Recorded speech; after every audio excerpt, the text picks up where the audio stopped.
Welcome, everybody. Thank you so much for joining today's session.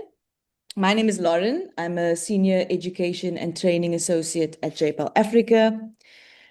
Before we get going today, just please note that we will be recording the webinar and this may be shared publicly afterwards. So if you wish to turn off your video and remain anonymous, you are welcome to do so. After the webinar, we'll also share a bunch of different written resources, including these slides that we present today and the presentation. So to kick off, I'd like to introduce Dr. Christian Meyer, who will be hosting today's session. Christian is a JPAL affiliated researcher and the director of the Oxford Martin program of the Future Development at the University of Oxford. So Christian's also affiliated with the Center for Study of African Economies and the Mind and Behavior Research Group. Just want to say a huge thank you to Christian for hosting today's session and for taking time out of his busy schedule. And with that, I'll hand over to Christian.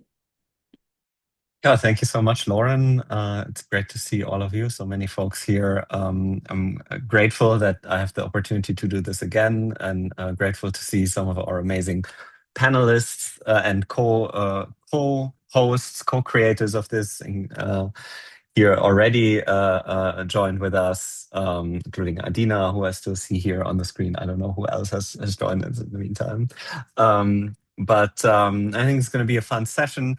It's a topic that I think I grapple with every year because a lot of my students and folks in Oxford come to me and ask me about graduate studies in economics. And so this is meant as a friendly sort of platform for us faculty to share some thoughts, but then also for us to get into discussions, both in a larger panel, but also in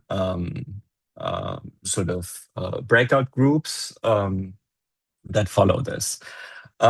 So we'll get started. We'll have a few slides up at the top just to maybe set the stage a little bit, with the caveat that I represent one specific view that is perhaps shaped by my own career. I have a PhD in economics from Europe myself, and I sit at one little bubble in the European academic ecosystem, but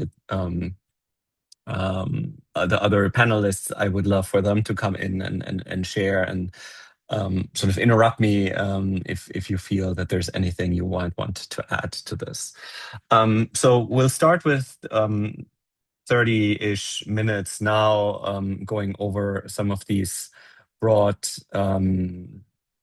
sort of questions, then go into the panel discussion, and then go into breakout rooms. I'm going to introduce the panelists when we get to the panel sessions. Then we have an amazing group of friends and colleagues and faculty from all over Europe here. Okay, with this out of the way, actually, well, maybe I do I wonder, yeah, let's go to the next slide. I wonder if I should briefly maybe already share who will join us here. We'll have from UC Louvain, Amar Panim, who's an assistant professor of economics there. We'll have from Trinity College Dublin, Nicole Fontana, who's an assistant professor of economics there in the Department of Economics. We'll have Alex Armand from Nova School of Business and Economics. I saw Alex already here. I think he's already joined us. From CERDI University Clermont Auvergne, we have Simone Bertoli, who's a professor of economics there. We have Felix Degenhardt, who's a PhD candidate at University of Potsdam. We have Martin Wors, associate professor in development econ at Wageningen. We have Juno Merritt represented here at the University of Maastricht, Ricardo Morel, who's a researcher and PhD fellow there. And then finally, I already gave a shout out to Adina Rom, who's a lecturer in the Department of Humanities, Social Political Sciences at ETH Zurich. And then myself here from the University of Oxford. Good. With this out of the way, let's dive into some of the higher level reflections. If you can maybe go to the next slide. We'll start with some questions that you might have. And again, this is sort of I'm doing a voiceover here, so that might be colored by my own experiences. So please feel free to come in, other panelists. We'll start with what is a PhD program actually, which I think I didn't totally understand before getting into one myself. The question of whether or not you should do a PhD in economics, which I actually every year I think tell students that it's not totally obvious that they should do one, and I still wonder, what my career would have looked like without one. I love the fact that I did one, but I think it's not a totally obvious question, and it's an important question to ask yourself before you get yourself into it. Then we'll get into a little bit of more nitty-gritty logistical questions around navigating the application process, where, how to apply, how do we go about this. Let's jump in with the what is a PhD program in economics in practice. In principle, a PhD, a doctorate, prepares you to be a researcher in economics. If you do a PhD in economics, it'll prepare you for a career to be a researcher in economics. And that could be at a university, like where all of us sit, or at a large international organization like the World Bank IMF. I actually happen to be here currently at the World Bank IMF annual meetings. There's a lot of PhD economists that work here, or it could be in the public sector. It could be in government. It could be in the public sector in the countries that you are from. It could be in the public sector elsewhere in a multilateral international organization. There are various variations of getting into a PhD. Especially in the UK, there are some sort of somewhat intransparent, obscure ways of starting with an MSc and then doing a program that transitions you into a research degree, MPhil, DPhil, as we call it here at the University of Oxford. There are programs that are just straight up 5-6 year long PhD programs that don't necessarily require much else before. There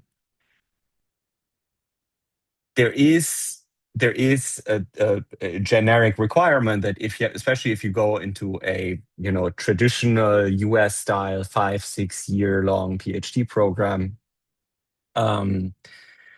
you tend to have an undergraduate in a relevant discipline, and in Europe, many of these programs require a master's, or if they don't require a master's, they will give you a master's. So typically, a master's is part of a PhD, or it is required before. And again, this depends a little bit on where you're looking in the UK, in continental Europe.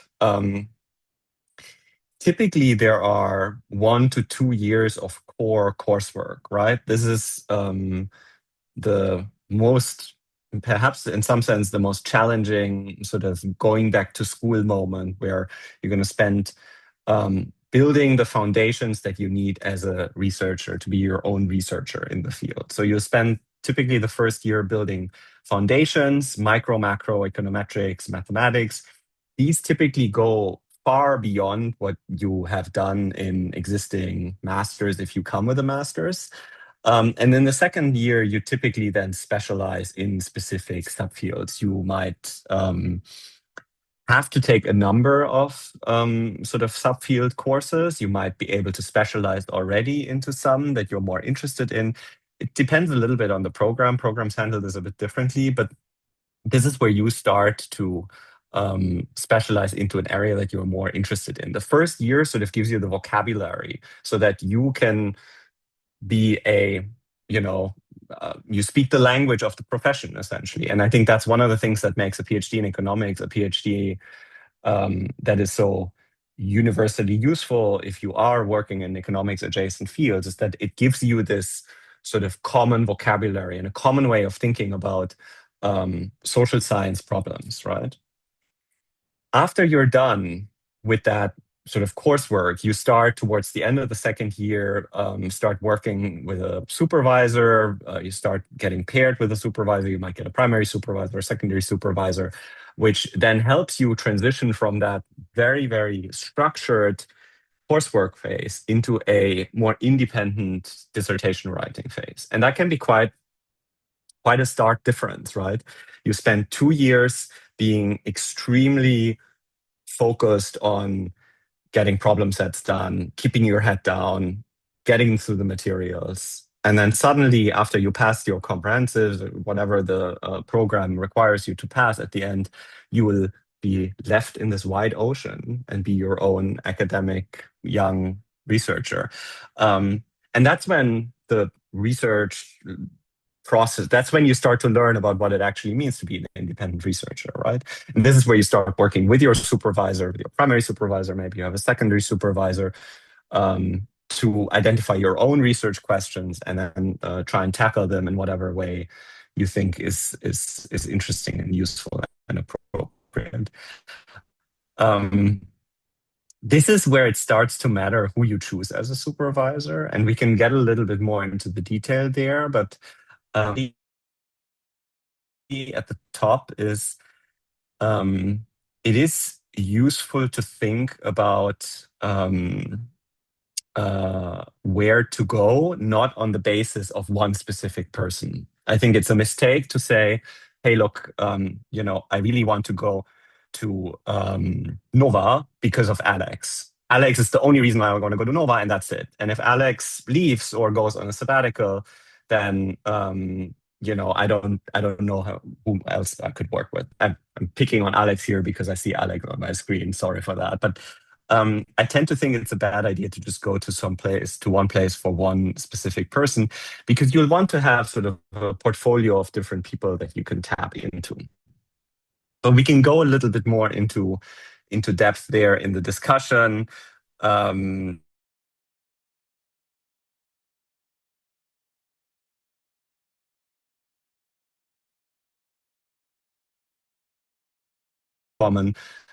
yeah, we can get into a little bit more detail there.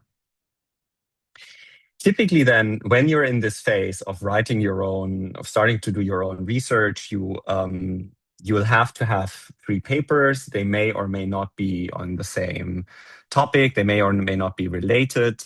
But this is, again, I think depends on the program, depends on your supervisor. This is a constant negotiation between you and your supervisor. I want to flag this point here, this last bullet, on funding. It is important to think about funding. Tuition fees, especially in continental Europe, tend to not be very high, except for the UK. But that doesn't mean that you don't need to think about where the money for your PhD comes from.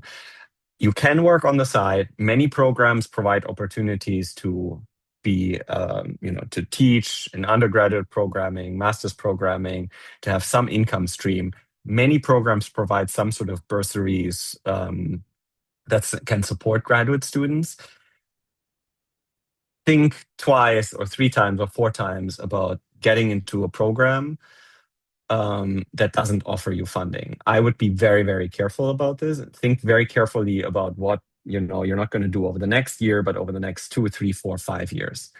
Again, we can go into more depth there about what the different models are. But this is an important topic that's worth thinking about before you get in. Finally, good knowledge of English is a must. The discipline works in English. I think the discipline could sometimes work more in French because I think there's a lot of talent, especially from West Africa, that has some amazing work. But I think ultimately, to publish papers in the top journals, to go to conferences, you need to have a good command of English. It's not a negotiation. There's no negotiation around this. Good. I spent a little bit too long here on this. Should you do a PhD? This is sort of, I think, this is a difficult question that is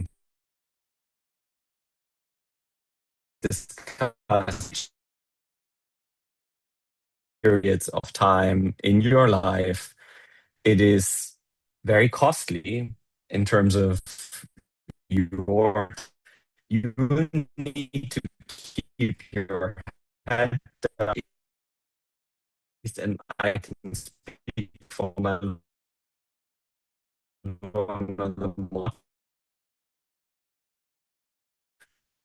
I realized that where you suddenly start swimming in that wide ocean alone, and you don't know perhaps where to go and where to swim and what island to visit. And so I think it is a tough and intense period. And so it's important to think about what motivates you to get into this before you do so. The main emphasis of a PhD program is research, right? So you need to be passionate about doing research, about being a serious academic researcher.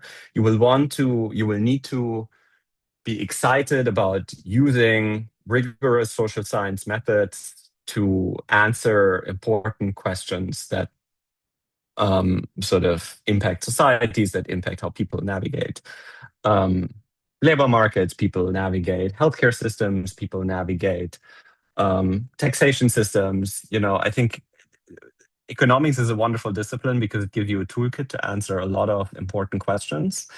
But you need to be passionate about the research piece, I would say. If you are interested in an academic position, you need to have some interest in teaching. It's not something that I knew upfront when I started my PhD, but I really love teaching. It's probably one of the highlights of my year when I am able to teach our students in our MSc program. You need to have an interest in not just taking in knowledge, but passing on the knowledge that you've learned and that you are constantly generating through your research. You need to have an interest in passing that on to the future generations. And finally, I think many economists, especially development economists, I think want to make a difference in the world, as tried as that sounds. But I think many of us are excited and motivated by this opportunity to have an impact, a real world impact on policymaking, on how governments can better serve their citizens, on how we can lift the boat for everyone. This is where I think economics affords us, economists, a lot of ability to speak with policymakers, be seen as sort of the expert in the room who can shape conversations and can maybe on the margins make programs a little bit better. I think in some sense, the third piece is the most important one, because if you are keen to make a difference, it's one thing that keeps you going, but everyone's different. I think the question is, do you find yourself nodding to these 3 points? Do you feel that these points resonate, or do you feel, well, I'd love to be a teacher, I want to make a difference, but I don't necessarily want to spend the rest of my career thinking about using rigorous research methods? Then maybe not. So think about, these are 3 potential prompts. There are many other prompts, we can go into more detail, but it's an important question. Let's move on.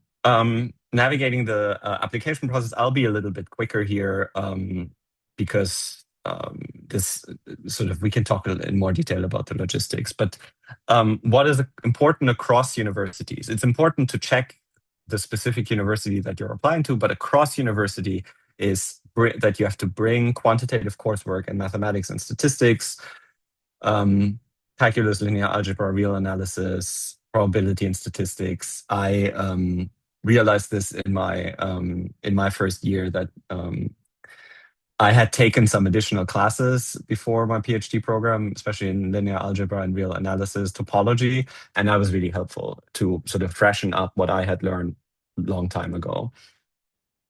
You'll need letters of recommendations, ideally from other PhD economists, ideally from other people in the field. You need to have some background in economics or rigorous social sciences, although that varies by the specific programs,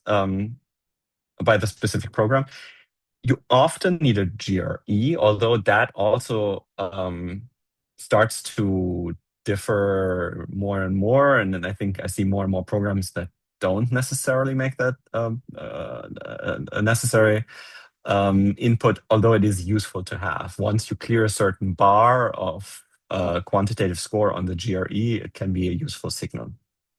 And finally, you'll need to have a personal or research statement where you speak a little bit about sketching out a plan for what you would like to work on. Although it's very important to keep in mind that no one's going to hold you to this. I think of the research statement as more of a signal to demonstrate that you can think about what you could work on, and, coherently talk about the relevant research that you'd like to work on. But I almost no one who, you know of the context where you'd be held accountable to this. Think of this more as a thought exercise than something that you're going to be committed to. And then finally, and I think that can help inform that research statement, is if you have some experience. A lot of people do pre-docs, a lot of people work as an RA with faculty before they start their PhDs. This is getting more and more common. It's not absolutely required in many places, but it can be very helpful.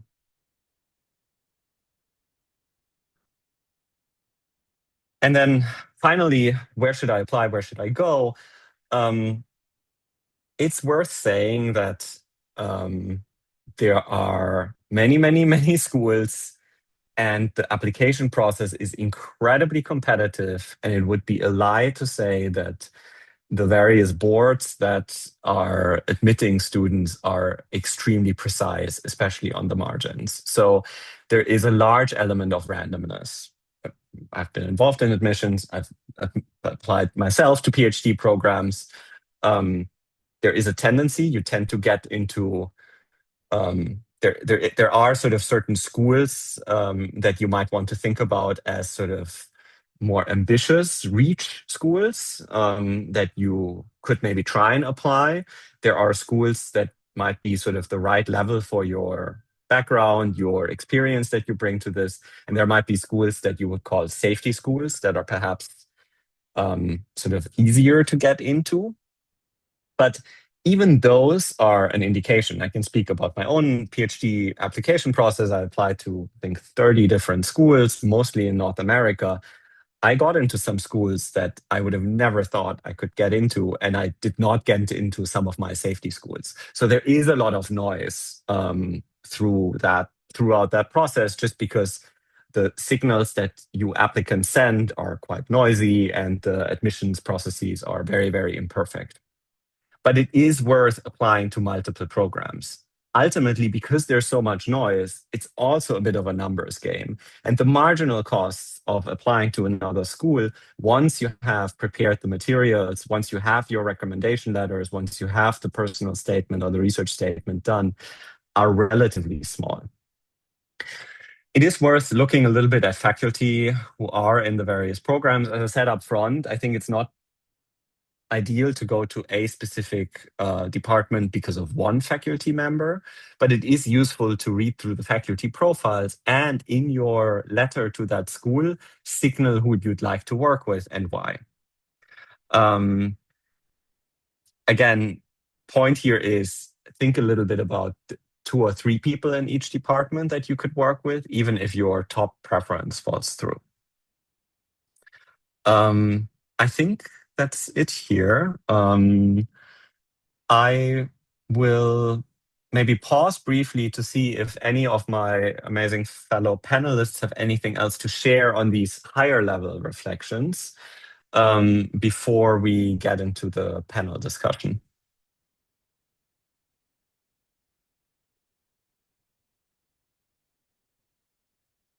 Any thoughts, anything to add?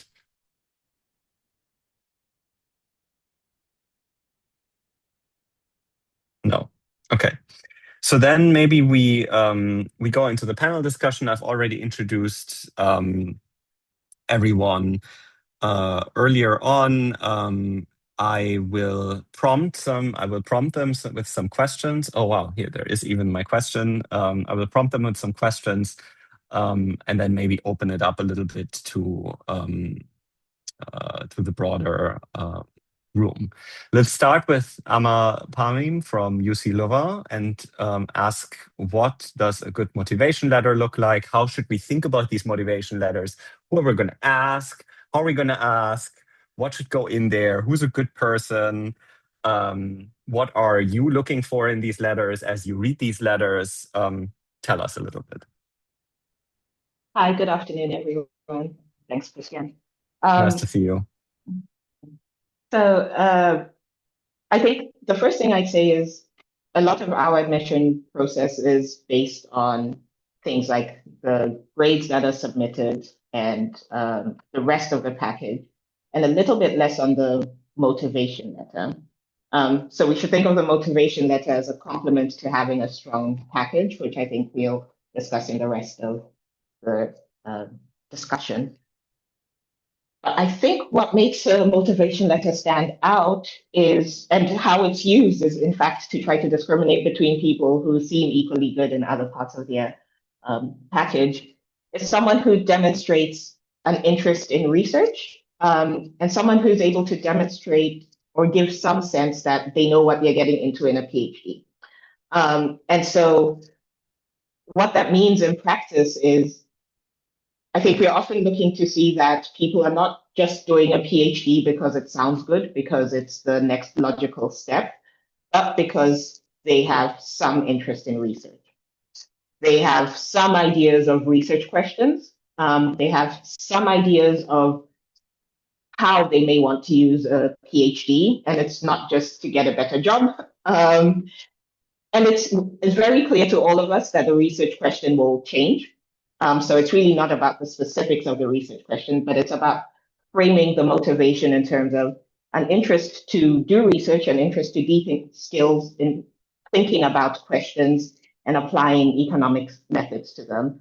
And for that, I think it's super valuable, if possible, to get someone who is in a PhD or has done a PhD to look over it, to give some feedback on whether things just sound like cheap talk, I would say, in the sense of I want to do a PhD because I love economics is not very meaningful versus some sort of demonstration of you've seen some data that sparks a question, or you have seen a paper that made you think differently about the world, and you think of a PhD as an opportunity to explore it. So that's where I'll end for now.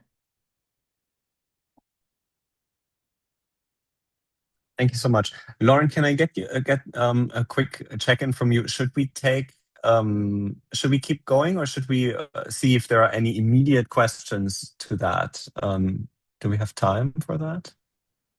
I think we can potentially take a round of questions at the end when we have breakout groups. Okay, let's do that. So then let me move on. Thank you so much, Amma. Maybe we'll move on to Alex, who I've already picked on as an example from Nova, and talk a little bit about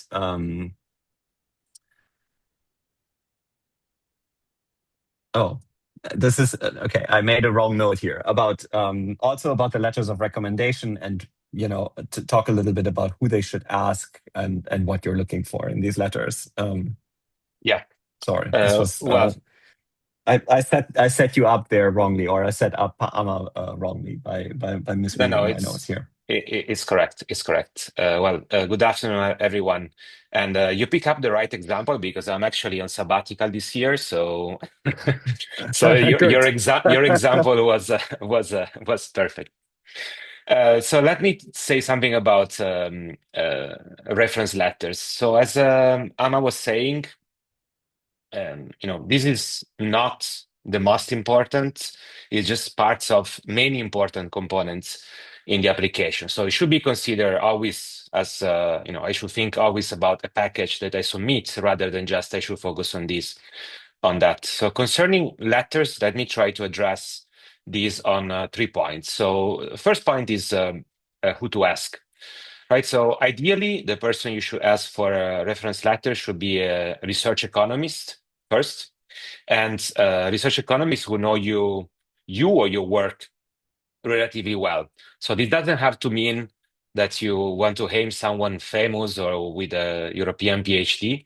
So it needs to be someone that can speak credibly and specifically about your abilities. So, for example, if you're taking classes with strong coursework, your lecturer or professor could be a good referee. If you work as assistant or research assistant, supervisor could be an excellent choice. So generally, trying to pick referees just from names, the person that doesn't know you well, can backfire, because it's much more important to have an informative letter rather than just a senior letter who barely knows you, and doesn't have a lot of information to write in the letter. Second, more important point is how to get these letters, right? So it is very important that you make it very easy for your recommenders to write a letter.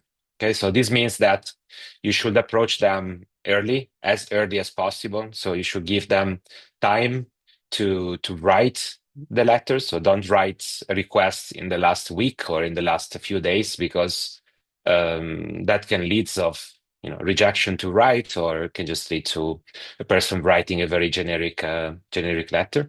And the second important thing is that when you approach for a request, you should always try to give as much information as possible. Okay, so you should share reminders of how you get in touch, how you perform in courses, share your CV, short statement of purpose, and so on. Third point is what we generally look in letters. I think that's also I'm already replied to this. So we want to generally look at information on ability to complete a PhD, but also interest and motivation into completing the PhD. So just to summarize, very important. You should think carefully about who to ask, and even more important, you should plan this in advance. So let's go to Simone next. Simone Bertoli from CERDI, and move a little bit to the academic part of the application process. What are you that's looking? perfect. Thanks, What are Christian. you? Yeah, go. Okay, so thanks a lot.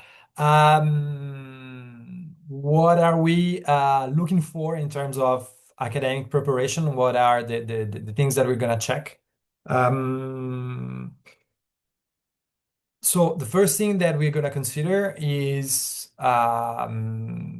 the international standing of the university where you're coming from. Okay, this is an initial screening criterion, simply because we receive on average around 300 applications for entering our PhD program every year. So we need an initial screening, but most of the University of Origin pass this screening, and then we focus on the some specific grades in some specific topics. I mean, in particular, we are gonna verify the grades in econometrics and statistics, but we are also pretty much interested in your basis in economic theory. I think that something that is important for a successful PhD is to be able to stand on two legs.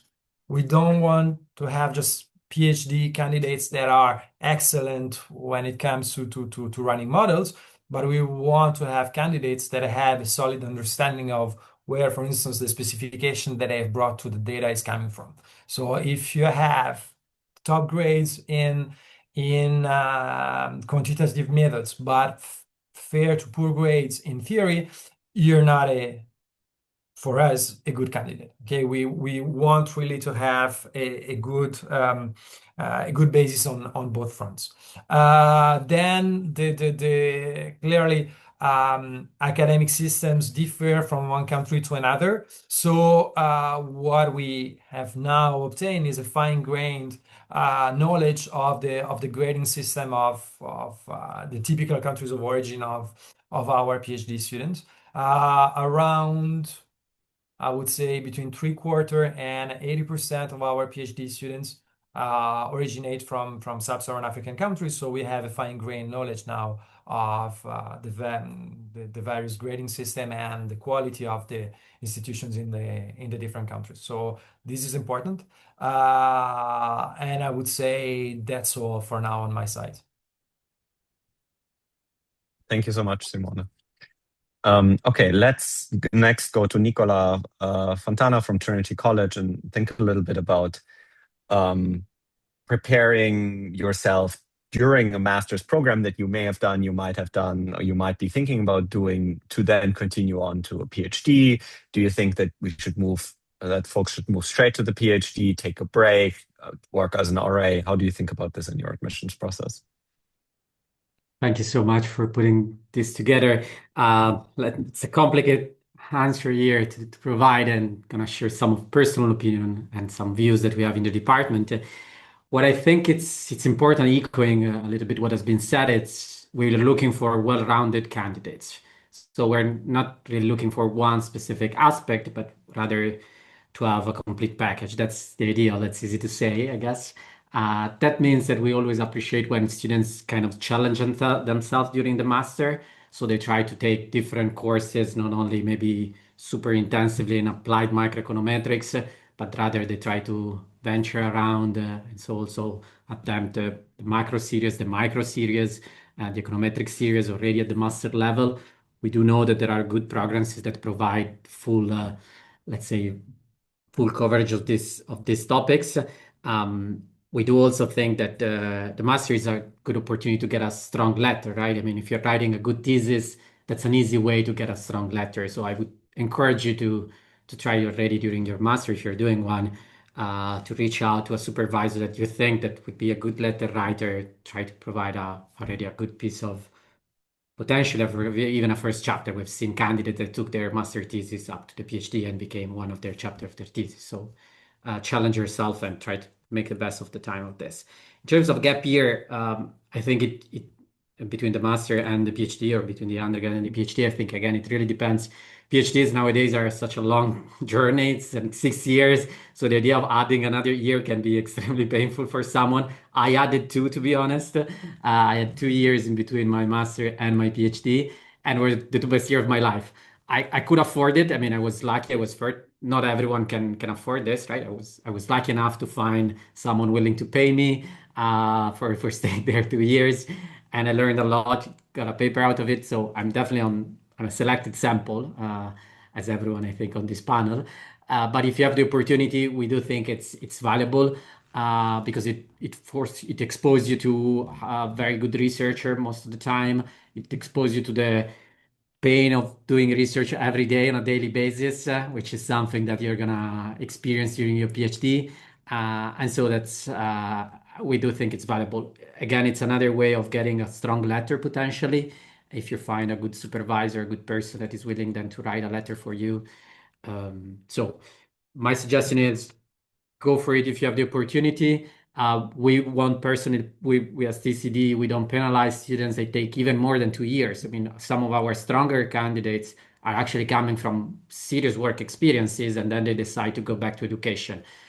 Of course, again, these are selected, so we have to take that into account. But for what it's worth, we don't think as a negative on your CV if you have worked and you have real life experience, because that puts a lot of perspective in your research compared to a student that is just coming out of undergrad and maybe doesn't have kind of the big question in mind. Thank you so much, Nicola. And I'm also a highly selected sample and biased by my own experiences. And my own experiences, I've been very lucky to work with amazing people, but I also spent 2 years before my PhD, and I also thought it was extremely useful. So I would agree 100% with everything you just said. Which brings me to a question for myself. I'm filling in here for my wonderful co-author and colleague, Simon Franklin, actually from Queen Mary University in London, who was going to speak about this initially, but who's unfortunately ill. How advanced should the student be in their research plans before applying? How and when do you match with the supervisor? This goes a little bit to this question of the statement as well. And it actually fits nicely with what Nicola was just saying. I think it helps if you have spent some time, whether or not that's in your master's, whether or not that's in a pre-doc or other work experience, work in a development project, whether or not that's at the World Bank or in another local organization. You know, you've some sort of work experience that exposes you to a real world problem that is well suited to be analyzed and examined and interrogated with the rigorous methods of an economics degree, I think that helps. Having said that, as Amma said, and as I said up front at the top, almost no one will hold you to your research plans that you're going to formulate before getting into the program. It is useful to reflect on what you might want to do. Research experience, applied research experience, working with faculty member, actually learning about the process of doing research every day helps you formulate these research plans. But no one's going to hold you to it. I tend to find research plans read better when people bring experience to it, whether or not they have done maybe a master's dissertation and want to deepen it and already engaged a little bit with the literature but want to take it further. I tend to think that these research statements are more well-rounded, tend to be more interesting to read. Having said that, don't think that you're committing yourself to something, and you shouldn't have everything figured out, because likely once you're done with the first 2 years, once you're in the program, your priors will dramatically change. The ideas that you had about a specific research project that you want to embark on will likely change, because you're going to start working with a supervisor, because you're going to learn new things, you're going to be exposed to new things. That's part of the process. How and when do we match with a supervisor? I can speak a little bit about my own experience and speak a little bit about what we do in the Department of Economics in Oxford. It's useful, as we said before, if you identify potential faculty in your application and you can signal that there is an interesting overlap. However, as Alex also said, there's a lot of idiosyncratic factors around the availability of a supervisor that may pan out as you enter the program and as you're done with coursework that are beyond your control. So you may get assigned, many programs, I think, assign a provisional supervisor when you enter, and that may change as you start speaking with that supervisor or with other supervisors. You shouldn't be thinking about, you're not going to get married to a supervisor on day one of the program. There is a bit of a market that depends on supervisor availability, depends on mutual interests, what potential supervisors might want to work on and what you might be interested in. And there is a little bit of a market there around, and a little bit of sort of exploratory matching and dating, where you might want to go to one supervisor, chat with them, or a potential supervisor, chat with them, learn what they think, what the world looks like, how that could align with your research. And also you need a good personal fit, because ultimately, these are people that you're going to have to trust and that are going to be sticking with you throughout this long and intense journey. Let me stop here.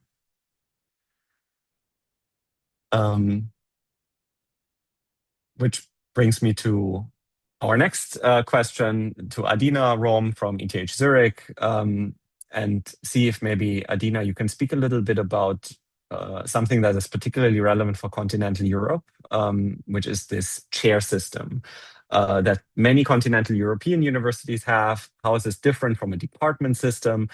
What should students keep in mind when they look at universities that have such a system? How is this different for the experience of a student?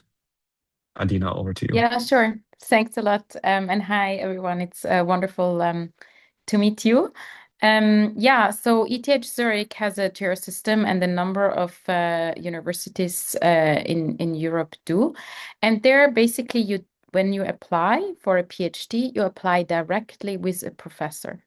So it's not like in other programs where you apply with a department, but you directly send your application to a professor, which means it is very important that there is a good match between your research interests and the research interests of that group.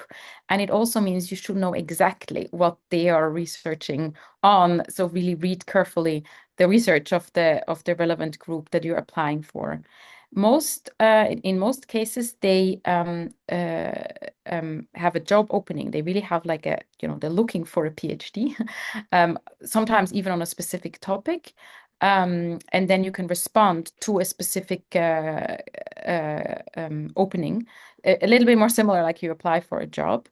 In other cases, you can also apply directly or kind of blindly apply, even though there is no opening.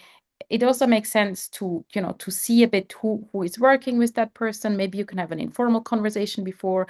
Maybe there's an opportunity for an exchange to get to know the group, and these are all things that then help you.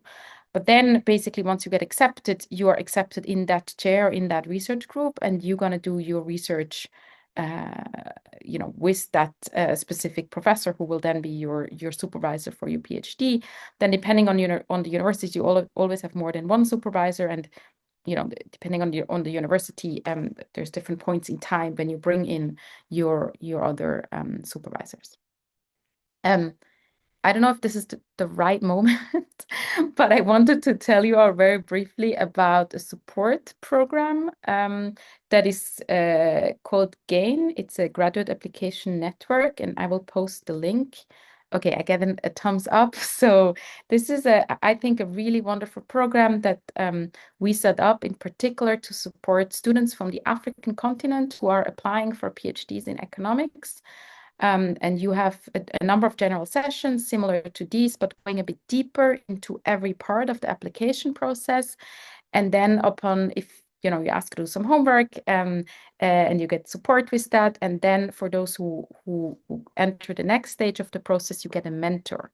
That means you get support in this application process. So I think it's really a wonderful program for people who want to go on that journey. There is an information session for that on the 29th of January. I put the link in the chat where you can find more information. I was one of the co-founders of the program and have been very, very involved in it, and I can really recommend it.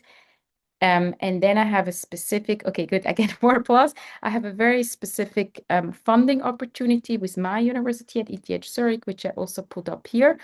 Here you can apply, but you need a professor, specific professor at ETH Zurich who you apply with together.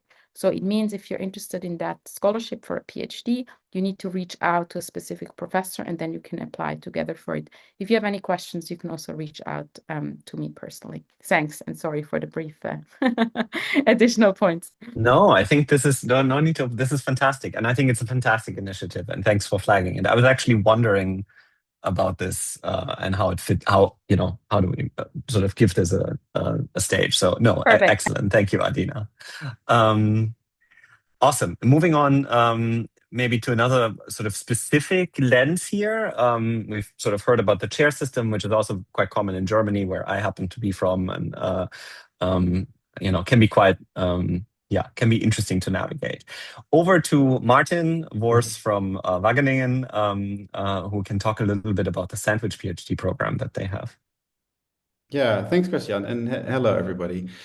It's very similar to the previous story, where in many European universities, this chair system or this sort of project-based PhD program is relevant. So Switzerland, we heard the Netherlands, but I think also Germany, as you mentioned, Sweden, France. It's sort of the way universities are funded. So you don't necessarily apply to a program, but you apply with a project. Now, the various ways. So we have, so beyond the sandwich PhD program, there's sort of regular PhD projects that you apply for. And the way to get to those is when I get, for example, as a PI, I get a grant. In the grant, I write, I want a PhD student and I want a postdoc, and I post the job ad online. Right, so you look at the university's website, you look at the economic transfer, or you look at these types of websites that typically post PhDs and postdoc projects, and the informal networks and the Twitters and etc. Then there's these other things which are more like what we call sandwich PhDs. The idea here is that there's a unique class of those which are scholarship-based PhD projects, and there you apply indeed with a supervisor in mind, and we have about 4 to 6 scholarships every year to support this cause. So this may be great for this audience. I'll post the link here in a second. Okay, so everyone, here we go. And so that program, has the prerequisites on there, and then, every now and again, it's from the Wageningen School of Social Science. You look for who you're interested in. There's a few prerequisites. And then there's 2 other sandwich PhD programs, which is when people have their own funding. And so they're looking for a supervisor, but already, for example, they are employed by a professional organization, but they are doing a lot of data analysis. So they have access to projects, or they actually have accumulated a lot of work already, but they're looking for a supervisor. So these would get a supervisor in a place at the university. They would also get sort of a training and supervision program, but the funding is actually coming largely from the institution itself. So that's a sort of a professional sort of PhD track. And then we have, which are not sort of regular PhDs, but these externally financed PhD, sandwich PhD programs that are, again, sort of a combination between work you do from the context where you are, but the funding actually comes from an external donor, and some bridge is made between the work you do in terms of your training at the university, in terms of supervision, as well as working on a project back home.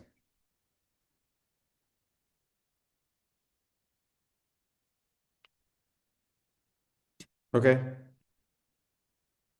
Back to you. I think we've just Have we lost our host? Yeah. Maybe give him a few minutes to come back. Okay.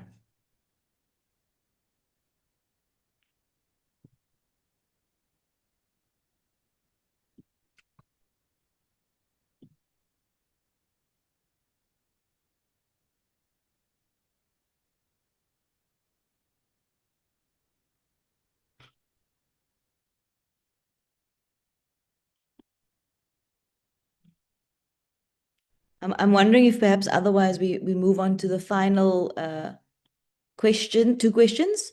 And the first is around how you navigated the application process, and that's for Felix.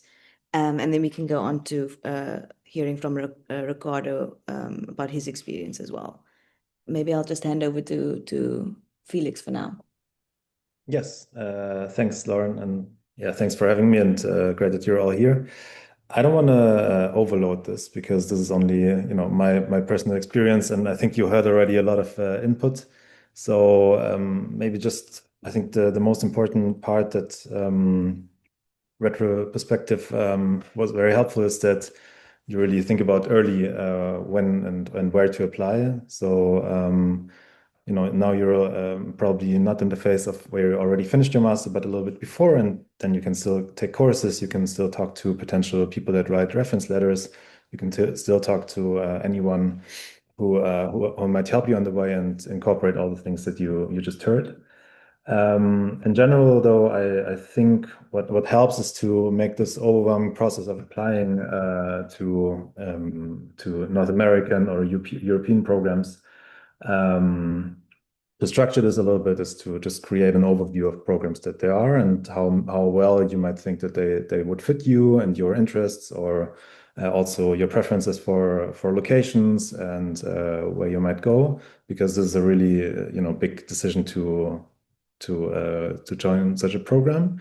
Then also, as Christian said, maybe do an overview of how the financing would look like, and then also to prepare for the applications, just make a list of what's needed, so what's required. Sometimes you need a GRE, as you just figured. Sometimes you need 2 reference letters. Sometimes you need, a specific research statement. Sometimes it's more a general motivation. So if you have this overview, it helps you to navigate the process. And then also the deadlines for applications, they are not aligned, not at all. So it might also help just to put the deadlines down for many programs. So you know when and where to apply. And then you have a good overview, and from this you can start then really searching for what everyone just said, departments, specific programs, research overlap, and so on, which I won't repeat because you already heard this, but that's just my general advice that I think was really helpful, especially to me. Thank you so much, and sorry for cutting out there. My internet died. Maybe over to Ricardo from Merit, thinking a little bit about your experiences, about the pros and cons of the specific structure of the program that you're in at Merit that has a sort of slightly dual nature of working and studying. Thank you so much. Yeah, sure, Christian. Thank you. And hi, everyone. I'm really happy to be here and share what it's like to work full time and do a PhD at the same time, which is, as you can imagine, quite challenging. Let's start with the upsides of this. For me, it was a very practical solution. I was already working. I didn't want to stop working, and I added the workload of a PhD. It allowed me to keep building my career.